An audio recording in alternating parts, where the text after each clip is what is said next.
ዓላማችን ስልጣን አይደለም።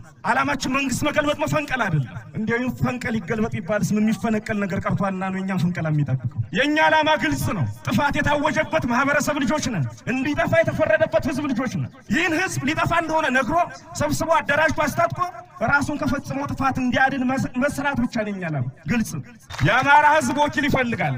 የአማራ ህዝብ ለነገ ዋስ ጠበቃ የሚሆነው ኃይል ይፈልጋል። የአማራ ህዝብ አለኝታ ይፈልጋል።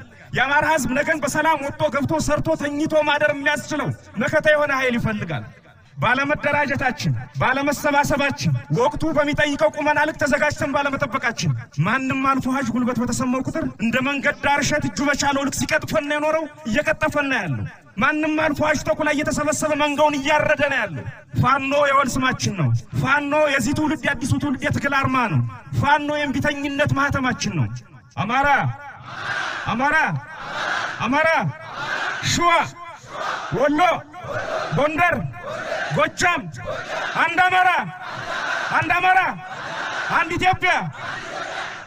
ይህን ቁጣ ጠላቶቻችን ይፈሩታል። እንደ ኢያሪኮ ግንብ ብሪታቸውን እንደምናፈርሰው ስለሚያውቁ እንዲህ ስንሰባሰብ ሲያዩን፣ በተለይ ደግሞ እንዲህ በቁጣ ስንናገር ስማችን በኩራት ስንጠራ ሲያዩን ጭንቀታቸው ይጨምራል።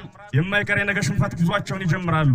ስለሆነም የአማራ ህዝባዊ ኃይል ፋኖን እንሰበስባለን፣ እናሰለጥናለን፣ እናደራጃለን፣ እናስታጥቃለን። ለየትኛውም ጠላት ቁመናችን አስተካክለን እንጠብቃለን።